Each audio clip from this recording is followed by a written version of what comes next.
Hey guys, welcome once again to my channel. It's conceptual. तो आज हम बात करेंगे R H rhesus haemolytic disease of newborn, that is R H incompatibility. ठीक है, तो it is a condition that occurs during pregnancy if a woman is R H negative and baby is R H positive. Okay, तो it is also called as R R H CD disease, that is hemolytic disease of newborn. Okay, it ranges from mild to severe and typically only occurs only in some second or subsequent pregnancy of RH negative women and RH positive men. अब ये जो RH negative women and RH positive men का जो marriage है वो it is biologically ban, इसलिए हम इसलिए बोलते हैं because during second pregnancy the complication occurs. Okay, तो बायोलॉजिकली मैरिज ये बैन है। ओके, मतलब biologically it is not possible, but India में ऐसा कभी कभी हो जाता है। ठीक है, तो कॉजेज़ क्या होंगे? That is difference in blood type between a pregnant woman and her babies causes are H incompatibility. Okay, condition occurs when the women is negative and baby is positive. Okay, अब इसके risk factor क्या है? That is they may have happened they may have happened an early pregnancy, फिर ectopic pregnancy और miscarriage और induced abortion तब हो सकता है, फिर मिसमैच ब्लड ट्रांसफ्यूजन और blood and bone marrow stem cells transplant. ठीक है, या फिर मिसमैच ब्लड ट्रांसफ्यूजन या फिर miss blow blood and bone marrow stem cells transplant में मिसमैच हो सकता है।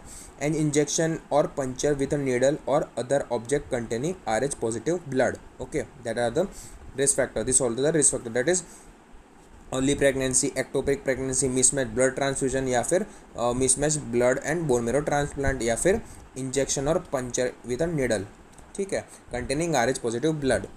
अब पैथोफिजियोलॉजी। ठीक है, तो फर्स्ट प्रेगनेंसी में क्या होगा? That is R H positive and mother negative में तो फीटस पॉजिटिव आएगा। ठीक है, and feto maternal blood transfer takes place during the labour. ठीक है, तो इसमें क्या होगा? First newborn is safe, but since mother is negative it is develop sensitization to R H D antigen. तो वो सेंसिटाइज कर देगा, develop sensitize against the R H D antigen. ठीक है, तो फर्स्ट न्यूबॉर्न तो सेफली डिलीवर हो गया।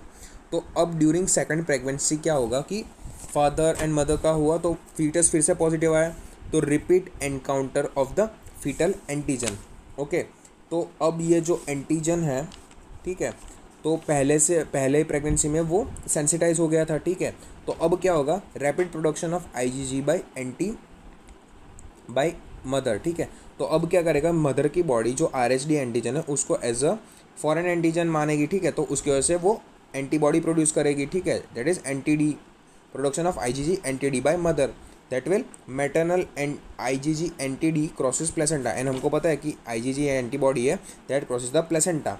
तो IgG anti D attacks to the foetal RBCs and marks them for destruction. ठीक है, तो अब जो एंटीजन एंटीबॉडी कॉम्प्लेक्शन होगा and the cytotoxicity occurs according to the mechanism of the type 2 hyper sensitivity. ठीक है, मतलब टाइप 2 हाइपर सेंसिटिविटी के मैकेनिज्म को फॉलो करेगा, that is it will kill all the cells, that is cytotoxicity show करेगा, that will cause the foetal और newborn haemolytic anaemia. ठीक है, तो इसकी वजह से क्या होगा? That is severe rise in bilirubin, kernicterus, फिर सर्कुलेटरी कोलैप्स भी हो सकता है, mild anaemia, jaundice and respiratory distress. This are the sign and symptoms. ठीक है, तो ये फीटस में देखने को मिलेगा। मतलब बेसिक सी बात है कि फर्स्ट प्रेगनेंसी में जो मदर ने आर एच डी एंटीजन था उसके अलॉन्ग सेंसिटाइजेशन हो गया, मतलब बॉडी को पता चल गया कि यह फॉरेन एंटीजन है पहले ब्लड में। तो अब सेकंड में और फिर दूसरी बार काउंटरैक्ट होगा, तो ऑब्वियस सी बात है ये एंटीजन एंटीबॉडी कॉम्प्लेक्शन क्रिएट करेगा and it will cause the cytotoxicity